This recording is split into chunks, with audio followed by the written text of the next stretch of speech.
내일이 광복절입니다. 여러분 다 알고 계시죠? 광복절은 일본의 지배로부터 우리가 해방되어 독립하게 된 날입니다. 이번 광복절이 몇 주년인지 혹시 아십니까? 77주년입니다. 내일은 쉬는 날이다 이런 생각이 강하지, 우리가 일본의 지배로부터 벗어난 날이다 이런 의식이 점점 약해지고 있습니다. 여러분, 일제시대 때 얼마나 많은 사람들이 강제 징용이나 징집을 당해서 목숨을 잃었는지 여러분 다 기억하실 것입니다. 일제가 만주사변 이후에 총동원력을 발령을 하는데 1938년 4월부터 조선인들을 전쟁터와 군수업체 등지로 강제 동원을 했습니다. 국무총리 소속 대일항쟁기 강제동원 피해조사위원회에서 조사를 해보니까 일제시대 강제동원된 한국인 피해자가 782만 명에 이른다고 보고를 했습니다. 물론 중복자가 포함된 건데요. 수백만 명의 동포들이 주로 군인이나 군속이나 노무자나 군 위안부 등으로 처참한 생활을 하다가 1945년 8월 강복 이후에 부산항으로 귀국을 해서 그리던 고향을 찾았는데요. 여러분들 친척들을 조금만 알아보면 그런 분들이 다 있을 것입니다. 저도 있어요. 보니까 여러분들 뭐 방송을 통해서 보았겠지만 군함도라든지 얼마나 많은 사람들이 매우 열악한 상황 속에서 고통을 겪었는지 그리고 죽어갔는지를 여러분들이 기억하실 겁니다. 해방이 되자 귀국 물결이 일렁거렸습니다. 시모노세키, 상하이, 다롄, 블라디보스톡 등지에서 조국을 그리며 눈물 짓던 강제 동원자, 징집자, 종군 위안부 등 수백만의 동포가 귀국하기 위해 몰려들었습니다. 나라를 잃고 세계 각지에 흩어져서 강제 노동하던 이 우리의 조상들이 얼마나 고국을 그리워했겠습니까? 하루빨리 고국으로 돌아가서 고향에서 부모 형제들과 함께 지냈으면 좋겠다. 그 한 가지 소망을 가지고 살아왔고 정말 해방이 될 수 있을까? 아마 그런 절망 속에서 갑자기 해방이 되었을 때 얼마나 그들이 감격했겠습니까? 그래서 이제 이 부산항으로 이렇게 이제 귀국을 하게 되는데 그때 끔찍한 일도 있었습니다. 일본에서 처음으로 이 배를 타고 오던 이 사람들이 그 배가 폭파되는 바람에 수천 명의 사람들이 목숨을 잃지 않았습니까? 후에 이 귀국한 부산항의 그 모습을 노래로 지어서 불렀는데요. 그 노래 가사에 이런 노랫말이 있습니다. 돌아오네 돌아오네 고국 산천 찾아서 얼마나 그렸던가 무궁화 꽃을 얼마나 외쳤던가 태극 깃발을 갈매기야 웃어라 파도야 춤춰라 귀국선 뱃머리에 희망도 크다. 고국으로 돌아가는 그 배 안에서 고국을 향하여 가던 그 설레는 마음, 고국이 가까울수록 그 마음이 얼마나 흥분되고 떨렸겠습니까? 타국에서 그 고생을 하면서 죽음을 넘나들며 오직 고국으로 돌아오기만을 소망했던 우리의 선배들 또 우리의 친척들, 그분들이 고국을 그리며 이 땅으로 돌아왔습니다. 저는 오늘 우리의 시민권이라는 제목으로 말씀을 드리려고 합니다. 사도 바울이 오늘 이렇게 말씀을 시작을 하고 있어요. 형제들아 너희는 함께 나를 본받으라. 그리고 너희가 우리를 본받은 것처럼 그와 같이 행하는 자들을 눈여겨보라. 바울은 위대한 삶을 살았던 사람입니다. 예수 그리스도를 만난 이후에 오직 그리스도를 위하여 복음을 위하여 그의 전 생애를 바친 사람입니다.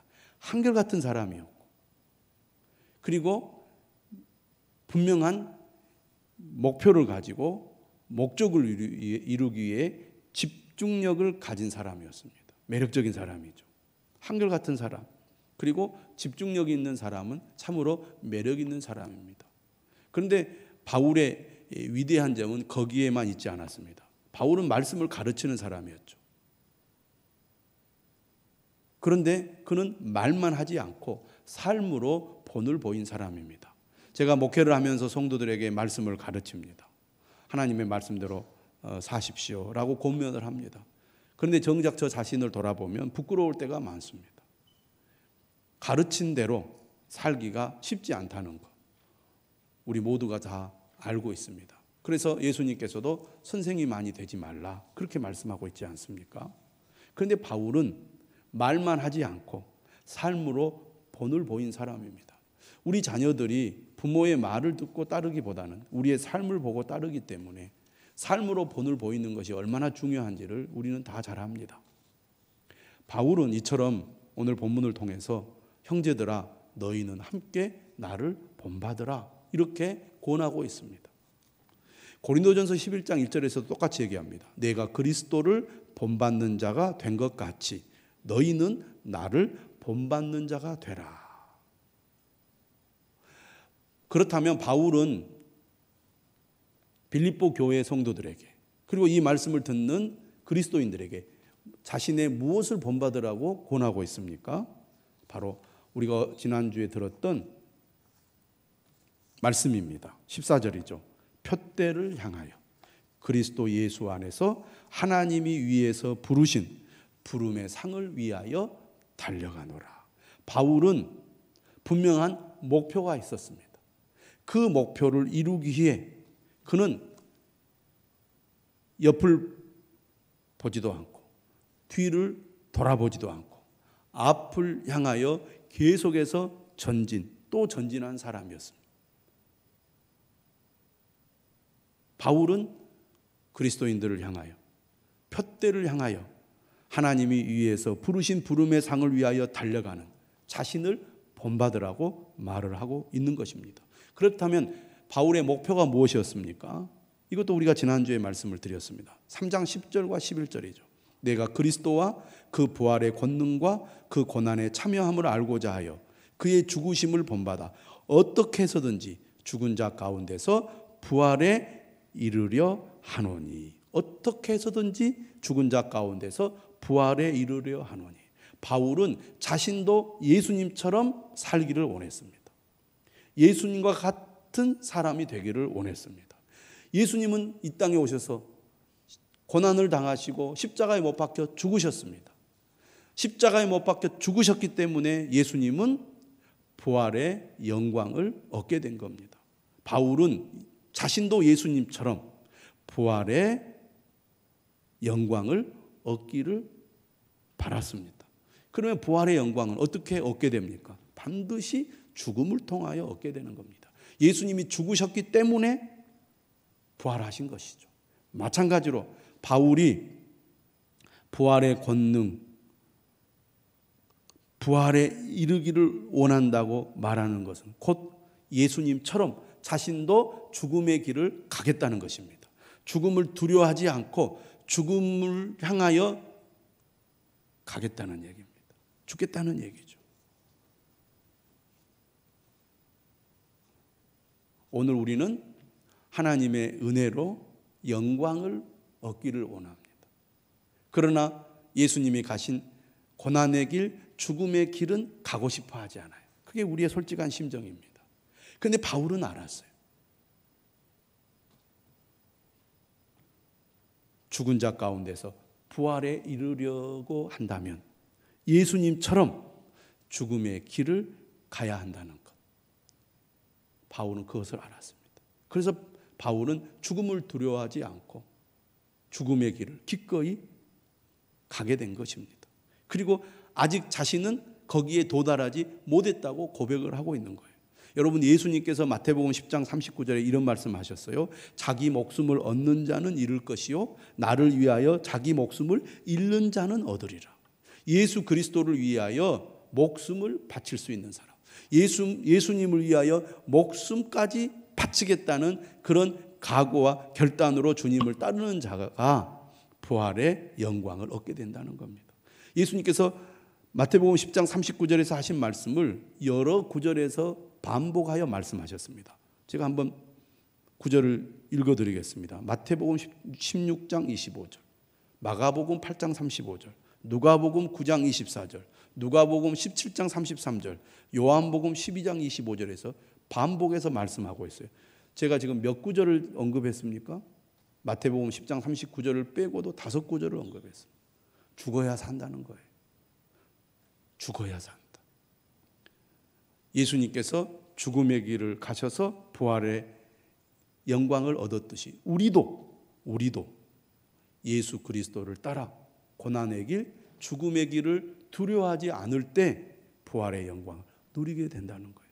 바울은 그러한 삶을 살았습니다. 그러면서 바울이 오늘 17절에 뭐라고 얘기해요? 너희는 함께 나를 본받으라. 이렇게 말한 다음에 그리고 너희가 우리를 본받은 것처럼 그와 같이 행하는 자들을 눈여겨보라. 그와 같이 행하는 자들을 눈여겨보라 그랬어요. 그러면 빌립보서에 보면 그와 같이 행하는 자들이 누가 나옵니까? 2사람이 나옵니다. 첫 번째가 누구였어요? 디모데였습니다. 2장 21절 22절에 보면 그들이 다 자기 일을 구하고 그리스도 예수의 일을 구하지 아니하되 디모데의 연단을 너희가 아나니 자식이 아버지에게 함같이 나와 함께 복음을 위하여 수고하였느니라. 사람들은 다 자기 일을 구하는 것을 삶의 우선순위에 둡니다. 그런데 디모데는 그리스도 예수의 일을 구하는 것을 우선순위에 두었어요. 그래서 바울과 함께 고난받는 것을 두려워하지 않고 바울과 함께 마치 자식이 아버지에게 함같이 복음을 위하여 수고했다는 것입니다. 그들을 눈여겨보라는 거예요. 또 2번째 인물이 누구였습니까? 에바브로디도였습니다. 2장 30절에 보면 그가 그리스도의 일을 위하여 죽기에 이르러도 자기 목숨을 돌보지 아니한 것은 나를 섬기는 너희의 일에 부족함을 채우려 함이니라. 에바브로디도는 그리스도의 일을 위하여 죽을 뻔했다는 겁니다. 그래도 자기 목숨을 돌보지 않고 복음을 위하여 바울을 섬기는 일에 최선을 다했다는 거예요. 이런 사람들을 눈여겨보라 하면서 바울의 결론은 뭡니까? 나를 본받으라는 거예요. 여러분 다 함께 나를 본받으십시오. 여러분들이 이런 질문을 할 수 있습니다. 왜 그렇게 해야 되나요? 꼭 그렇게 할 필요가 있나요? 여러분들이 그렇게 질문할 수 있습니다. 그렇잖아요. 바울처럼 죽음을 향하여 죽음을 두려워하지 않고 그리스도를 위하여 죽기로 결단할 수 있습니까? 아마 여러분들 다 망설일 거예요. 꼭 그렇게까지 해야 됩니까? 이런 질문을 여러분들이 할 수 있습니다. 오늘 바울과 반대편에 있는 사람들이 나옵니다. 바울은 이런 사람들을 본받아서는 안 된다고 말합니다. 이들을 따라서는 안 된다고 말해요. 자, 19절에 18절을 보십시오. 내가 여러 번 너희에게 말하였거니와. 바울이 여러 번 강조했어요. 이제도 눈물을 흘리며 말하노니. 간곡하게 바울은 지금 부탁하고 있는 겁니다. 여러 사람들이 그리스도의 십자가의 원수로 행하느니라. 여러 사람들이 그리스도의 십자가의 원수로 행하느니라. 이 사람들은 예수님을 모르는 사람이 아닙니다. 예수님을 안 믿었던 사람들이 아닙니다. 예수님을 알고 믿었던 사람들인데 지금 그리스도의 십자가의 원수로 행하고 있다는 거예요. 그리스도의 십자가의 원수라는 게 뭡니까? 예수 그리스도의 십자가의 은혜를 부정하는 사람입니다. 예수 그리스도의 십자가의 은혜를 거부하고 그로부터 등을 돌린 사람입니다. 예수 그리스도의 십자가의 은혜를 욕되게 하는 사람들입니다. 그런 사람들이 되지 말라는 거예요. 그래서는 안 된다고 말합니다. 그러면 그들은 어떤 사람들이냐? 19절은 이렇게 얘기해요. 그들의 마침은 멸망이요, 그들의 신은 배요, 그 영광은 그들의 부끄러움에 있고 땅의 일을 생각하는 자라. 이것을 뒤에서부터 설명하며 이렇습니다. 그리스도의 십자가의 원수로 행하는 사람들은 땅의 일을 생각하는 자라는 겁니다. 땅의 일. 다시 말하면 오직 그들의 관심은 세상의 것에만 있습니다. 세상의 욕심, 세상의 쾌락을 위해서만 살아가는 사람들입니다. 주님도 관심이 없고 하나님의 말씀도 관심이 없고 믿음과 구원도 관심이 없는 사람이에요. 오직 관심은 땅의 일에만 있습니다. 예수님께서 이런 사람들을 향하여 경고하는 말씀을 많이 하셨어요.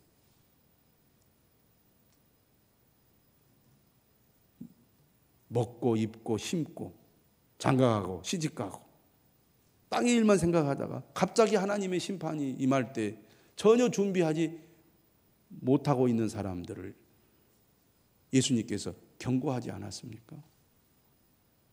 땅의 일을 생각하는 사람, 그 사람들은 그 영광은 그들의 부끄러움에 있다. 다시 말하면 그들이 추구하는 삶의 즐거움이나 만족이 얼마나 부끄러운지 모르고 살고 있다는 겁니다. 자신의 삶을 매우 자랑스러워하고 있다는 거예요. 난 이렇게 사는 게 너무나 자랑스럽고 이렇게 사는 것이 너무나 행복하다라고 사람들은 말한다는 겁니다. 그러나 그것이 매우 부끄러운 일이라는 거죠. 땅의 일만 생각하고 땅의 일만 추구하는 사람들, 그것을 통해서 기쁨과 만족을 얻는 사람들은 사실은 그들의 영광이 부끄러움이 있다는 겁니다. 왜 그들이 그렇게 삽니까? 그들의 신은 배라고 말합니다. 여기서 배는 이 우리 몸에 있는 배를 가리키는 겁니다. 다시 말하면 그들이 무엇을 믿고 섬기며 숭배하는가? 오늘 우리는 하나님을 믿고 섬기는 사람입니다. 그런데 그들의 신은 배다. 무슨 말입니까? 그들은 배를 숭배하고 있다는 거예요. 다시 말하면 그들은 배를 불리는 것. 한마디로 말하면 무엇을 먹을까? 무엇을 마실까? 무엇을 입을까? 그것이 그들의 유일한 관심사요. 그것을 위해 살아가는 사람입니다. 그것을 신처럼 숭배하는 사람입니다. 여러분의 마음과 여러분의 생각과 여러분의 행동을 지배하는 것이 무엇입니까? 무엇에 의해 여러분은 행동하고 움직입니까? 그것이 우리가 믿는 거라는 거죠. 그런데 오늘 19절은 그들의 신은 배라고 말합니다. 그들의 욕심, 그들의 정욕, 오직 그것만을 위해서 살아가는 사람이에요. 그러면 그들의 마침, 그들의 결국은 어떻게 된다고 말합니까? 멸망이라는 겁니다.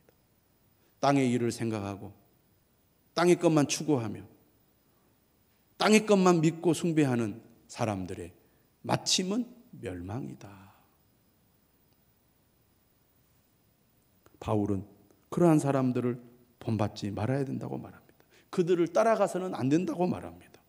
그들은 그리스도의 십자가의 원수로 행하는 사람들이라고 말합니다. 바울은 오늘 분명하게 말하죠. 나를 본받으라고. 왜 나를 본받으라고 말합니까? 20절은 이렇게 얘기합니다. 그러나 우리의 시민권은 하늘에 있는지라. 거기로부터 구원하는 자 곧 주 예수 그리스도를 기다리노니. 우리가 바울을 본받아야 하는 이유, 그것은 우리의 신분과 소속 때문이라는 거죠. 우리의 시민권은 어디에 있다고 말합니까? 하늘에 있다고 말합니다. 우리의 시민권이 하늘에 있다는 것은 곧 우리가 천국 시민이라는 것입니다. 천국 시민.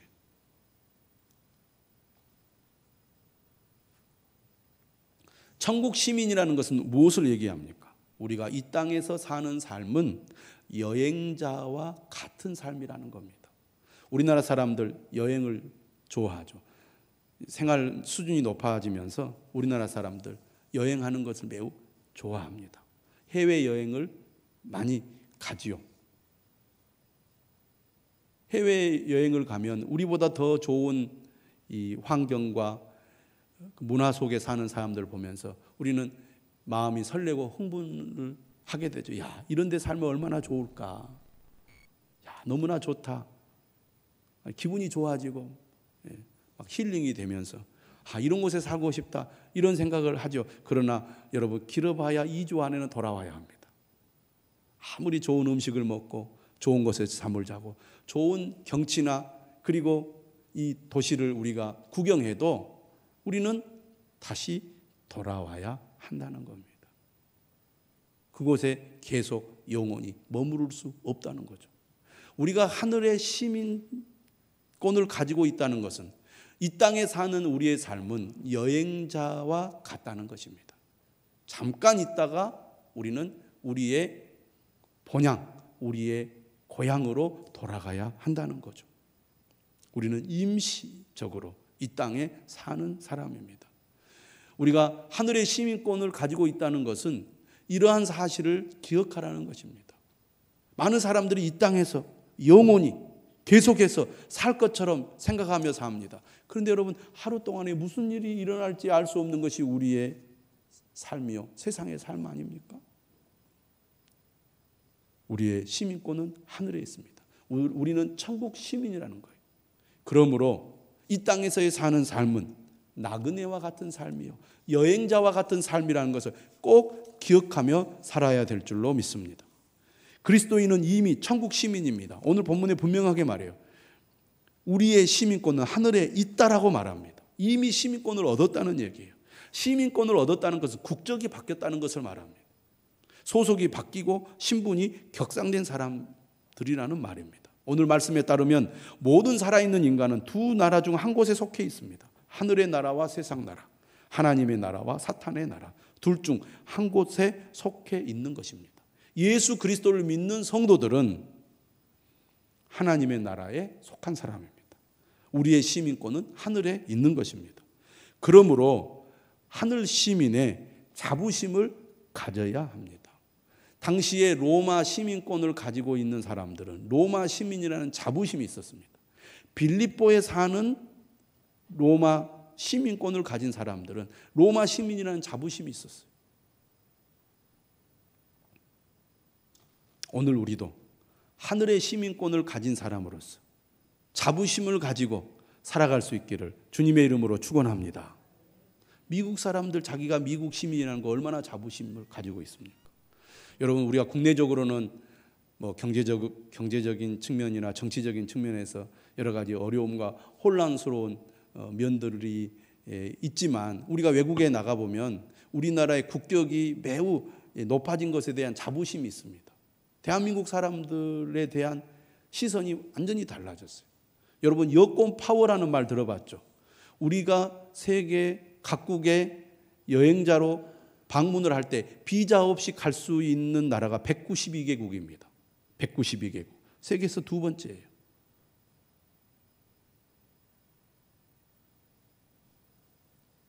외국에 나가면 야, 대한민국 국민이라는 것이 자랑스럽다. 미국 사람들, 미국 시민에 대한 자부심이 강합니다. 예수 그리스도를 믿는 성도들은 하나님 나라의 시민으로서의 자부심을 가진 사람들입니다. 할렐루야.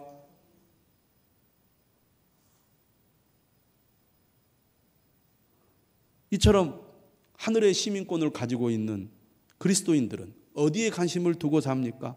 하늘에 관심을 두고 살아요. 관심사가 다르다 그 말입니다. 여러분은 어디에 관심을 가지고 있습니까?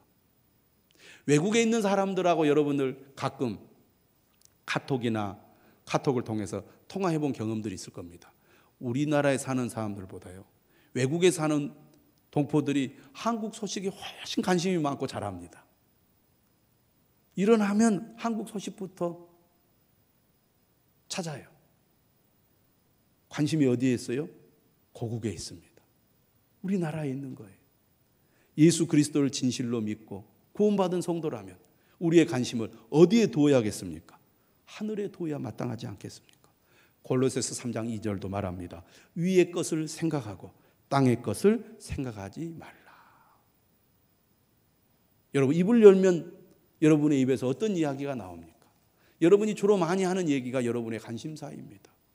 하늘의 시민권을 가지고 있다면 우리는 하나님의 나라에, 그리고 그 나라의 소식에 관심을 가져야 되지 않겠습니까? 그러기 위해서는 어떻게 해야 됩니까? 은혜를 받아야 합니다. 은혜를 사모해야 합니다.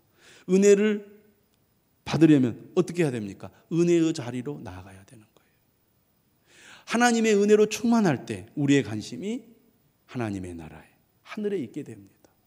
그래서 성도들은 믿음의 사람들은 무엇을 받는 게 제일 중요합니까? 은혜 받는 것이 중요한 겁니다. 다른 어떤 것으로 우리를 만족시키거나 우리에게 기쁨을 주지 못합니다. 은혜 받아야 우리가 기쁨이 있고 힘이 나는 거예요. 그리스도인은 그런 겁니다. 여러분, 아무리 세상에서 열심히 살아도 은혜 받지 못하면 힘이 나지 않습니다. 그래서 은혜를 받아야 되는 거예요. 이번 성풍의 여름 수련회에 제가 참여를 하면서 처음부터 끝까지 예배를 드리고 말씀을 들었는데요. 들으면서도 그런 느낌, 그런 생각을 많이 했어요. 믿음의 사람은 은혜를 받아야 된다. 은혜 받는 것을 정말 귀하게 여겨야 된다. 그 어떤 것도 그리스도인들은 영적인 문제가 해결되고 영적인 충족이 되지 않으면 결코 삶의 기쁨이나 만족을 얻을 수 없다는 것을 여러분들이 꼭 기억하시기를 바랍니다. 그래서 우리가 예배를 귀하게 여기는 거예요. 말씀을 귀하게 여기는 것입니다. 어떤 일이 있어도 예배를 드리는 거예요. 그래서 믿음의 사람들은 주의를 중요하게 여깁니다. 절대로 빠지지 않겠다는 마음을 가지고 신앙생활을 하는 거예요. 그래서 은혜를 받고 말씀으로 무장이 되어야 우리는 어떤 사람이 됩니까? 하늘나라 시민의 의식을 갖게 되는 거예요. 여러분, 간첩을 보낼 때 의식화가 제일 중요합니다. 여러분, 북한에서 남한으로 간첩을 보낼 때 거기서 들은 것과 다른 남한의 잘 사는 이 모습을 보고 흔들리지 않을 사람이 어디 있겠습니까?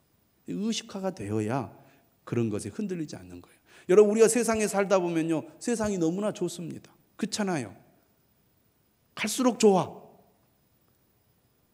좋은 것이 너무나 많아. 그래서 많은 사람들이 어떻게 생각하냐? 이 땅에 오랫동안 살고 싶어 해요. 죽기를 싫어합니다. 왜? 볼 것도 많고 먹을 것도 많고 할 수 있는 것이 너무 많으니까. 천국은 잊어버리고 이 땅이 좋사오니라고 되는 거예요. 우리가 이 땅에 살지만 천국 시민의 의식을 가지고 내가 이 땅에 있을 곳이 아니다. 내가 가야 할 것은 저 영원한 하나님의 나라다. 의식화가 되어야 되잖아요. 그래서 우리가 말씀으로 무장해야 되는 것입니다. 하나님의 은혜를 받아야 돼요. 안 그러면 세상의 것이 우리를 유혹합니다. 그러면 점점 주님과의 관계는 멀어지게 되는 거예요.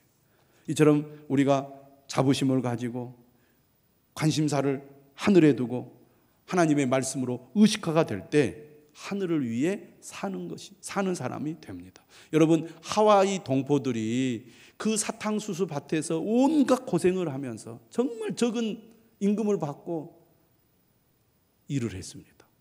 기억하시죠? 그들이 그것을 벌어가지고 어떻게 합니까? 독립자금으로 보내요. 죽으라고 일하를 해가지고 자신들을 위해 다 쓰지 않고 이 민족의 독립을 위해서 독립운동 단체에 계속해서 독립자금을 보냅니다. 그들은 고국의 해방, 독립을 소망했기 때문이죠. 오늘 우리도 마찬가지 아닙니까?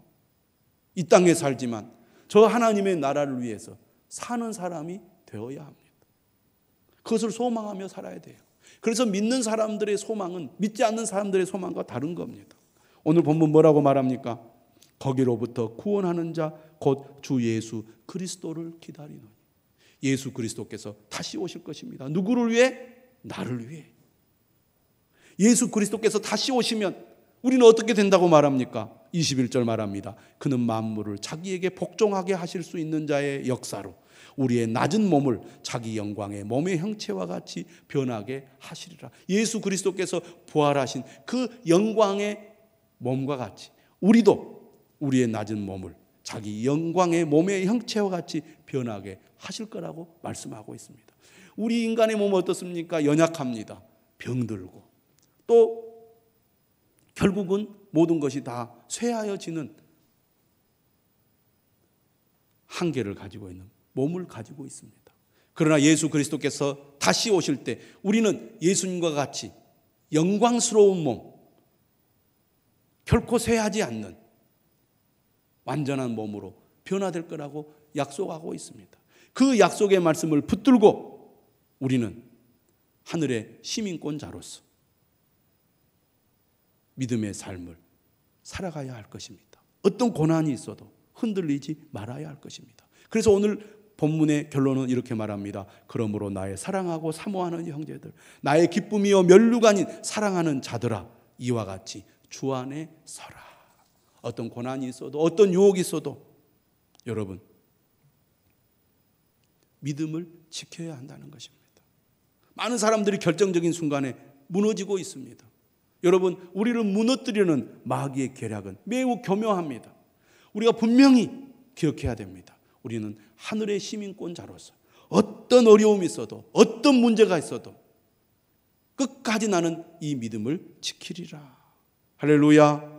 믿음을 지키시기를 주님의 이름으로 축원합니다. 마귀에게 속지 마시기를 바랍니다. 하늘의 시민권자로서의 자부심을 가지고 어떤 일이 있어도 믿음을 굳게 지켜나가는 저와 여러분들이 되시기를 주님의 이름으로 축원합니다.